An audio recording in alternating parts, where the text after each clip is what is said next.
الحمد لله رب العالمين والصلاة والسلام على سيدنا محمد وعلى آله وأصحابه وسلم. السلام عليكم ورحمة الله وبركاته. عاو هلك كنا حفلة aynu halkan isku nimi shirkan balaaran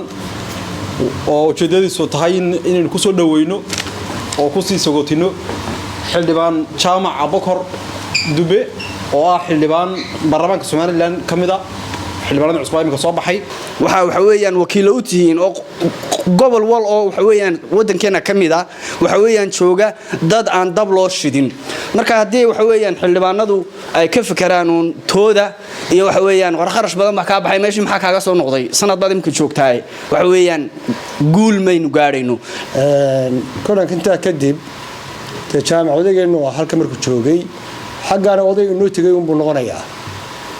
wixii de halkan laga farana insha Allah ta'ala in laga warqabo inaanu de ku amal falayn ama aanu meeshii la rabay aanu gaarsiinayno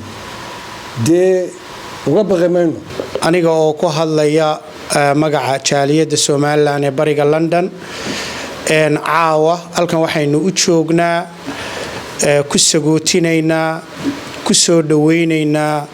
xildhibaan jaamac abokor jaamac waxaan ku leenahay Ilaahay ku nabadgeliyo xilka lagu igmadayna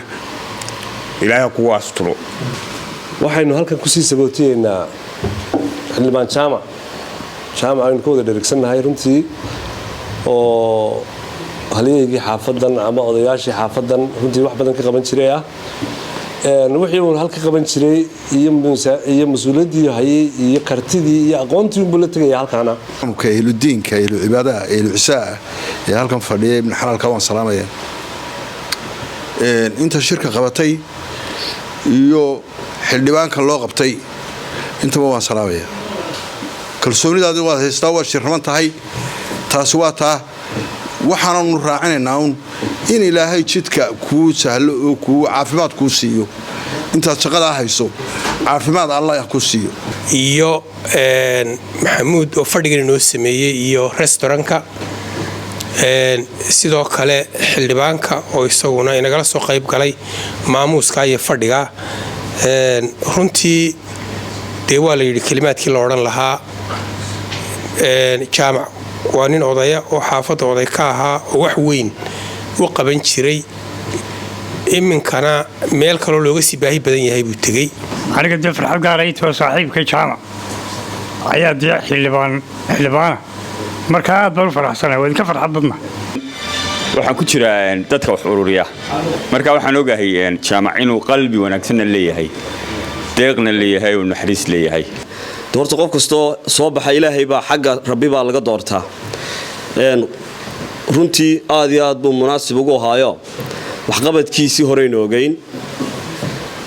marka waxaan qabaa in reer Soomaaliland iftiin u soo baxay damal restaurant ee bariga London iyagana aad iyo aad baan ugu mahad celinaynaa inaynu isku duubnaano oo ka shaqeyno midnimada iyo wadajirka oo aynu markasta gacanta isqabsano intaas baa ugu muhiimsan qaranka Soomaaliland xil baa ka saaran ilaalintiisa shuruucdiisa xisbiga ka soo baxdayna isna xil baa ka saaran isagana aad kulli bariyaha kan de wala kala baaday wala kala baahsan yahay inaad ururiso oo madaxweynaha iyo qolyaha xisbigana aad kala shaqayso jaamacna waxyaabihii runtii de uu jaaliyada isku hayay oo ay kamid ahayd runtii dhacdo kasta oo in qof kasta martiyo inoo yimaada ama dhacdo kasta oo jaaliyadu qabsanayso de halka uu garwadeen inoogu ahaa mid yar iyo mid weynba dardaar farabadan inooga baahayo waxaan aaminsanahay inuu yahay shakhsiyaadkii soo baxay shakhsiyaadkan aaminsanahay in ay garanayaan shaqada loo doortay xildhibaan jaamac sida la wada sheegay ama la wada xusay waxa uu ahaa nin haldoora oo sheegan jaamac abokor dube oo kamid ahaa odayaasha East London ama rukumada East London ayaan oran karaa jaamac waa nin runtii deewaninka laga wada sheekeeyay aad baa halkan looga warramay jaamac ninku yahay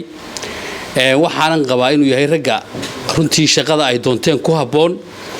in ka badan 20 sanadood iyo dheeraad baan anigu jaamac aqaanay bismillaahir rahmaanir rahiim assalaamu alaykum warahmatullaahi wabarakaatuh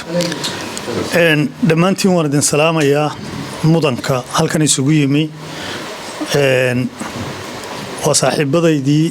ilaa caruurnimadii baa jooga kuwii dhexaa jooga kuwii dambaa jooga markaa aad baan idin wada salaamayaa waanan idin mahadnaqayaa intaa marka laga gudbo halkani de waa East London waa jaaliyadeenii muddaynu wada joognay ammaan badan oo aanan lahayn oo de saaxiibtinimo ayaa de igula kufteen rasuulku waxa la yiri marka la amaano ciid buu ku shubi jiray ciid baan halkan oo leecaw ciid baan idinku shubila waxa soo amaana maan lahayn runtii wax badanna maan qaban horta inta aan wax kala gelin odaytinimada East London ilaahay ha u naxariiste raggeena halkan ugu nimay markii ay si yaraanayeen ayaa maalin anigoo halkan jooga la yiri jaamac baa ku doonaya dhakhtarka ku jira dabadeedna jaamac baan u tagay ilaahay u naxariistay isagii raggii kale inaga dhintay dabadeedna wuxuu igu yiri war odaytinimadii adeegan kugu wareeji hawsha iga qaad dabadeedna way yahay baan ku yiri horta aniguna caawa waan wareejinayaa odaytinimadii East London iyo Londonba aan hayay waxaan ku wareejinayaa garaadka waxaan doonayaa de runtii halkani waaye badan bay lahayd waayihii ay halkani lahayd de rag baa loogu yimi rag waaweyn odayaal baa loogu yimi dadka de way jiheeyeen way habeeyeen way keeneen wax badan bay qabteen maanta raggii de socoyo ragganunba ugu waaweyn ragga hawshu haysataa waa raggan markaa de wuxuna way sugeygeene intiina halkan de wixii idinkaga gudboon ama wadankii ha noqoto ama halkan ha noqotee waxba yaana idin seegin waxa kaliya oo aan anagu de idinkula dardaarmaya inaad de wada jirkiina ilaalisaan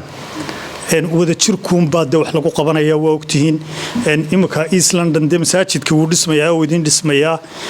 masaajidku haddii uu dhismo de xarun baa helaysaan oo ma garanaysaa meel aad ku kala warqaadataan oo hawlihiina ku hagaajisataan ayaa helaysaan tanmayaho midowgaada dadkeena kale ee inta halkan inaga daawanaysan inay fahanto weeye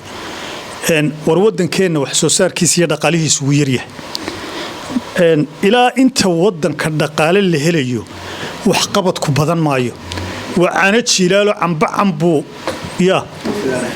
marba ninka meesha hayay reerkooda la oranaya waxbay cuneenoo saasay u wareegaysaa kuwii shalay ka tagayna waxba ma hayaan kuwa maanta joogana berri baa la ogaanaya inaanay wax naf lahayn weligeedba saasunbay u wareegaysaa oo dabadeedna waxa la odhanaya qoladaasunbaa cuntay laakiin horta meesha ilaa dee wax ka soo baxaana wax laga soo saaro oo aynu dhaqaale yeelanno wax badanoo la qabanayaa ma jiro laakiin haddana dadaal bay u baahantay anigu waxaan idiin ballan qaadayaa ilaanin ani yidhi rag iska saariyey wixii aanu qaban karno annagoon gobolada kale iyo dee deegaanada kalena dulmiyaynin wixii deegaankaana laga soo doortay iyo qarankaba aanu qaban karno inaan qabto waxaan kale oo idinka cudurdaaraya had iyo jeer carabka imika aad loogu hayaa golaha waxaa ku jira niman badan oo dhallinyaro ah dhallinyaradaa waxaan doonayaa inaan idinka cudurdaaro oo de meesha waxaa isugu yimi 82 nin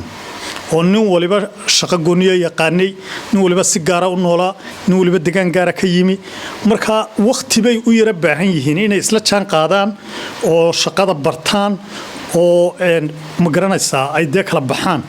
oo dadku aqoontooda isticmaalo oo tababar qaato oo marka waxaan oran lahaa waqti hala siiyo waariyaan lagu degdegin eedooda iyo maagistooda rag dhalinyaro oo badanina waa jira dhalinyaranimaduna dee waxaa la odhan jiray ninku maxaa la odhan jiray intuu geed ka boodu tala ka booda laakiin waxaan isleeyahay kolleyba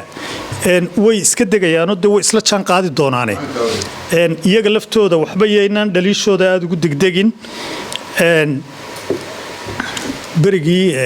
intaa yar hadhow buu ka jari doonaa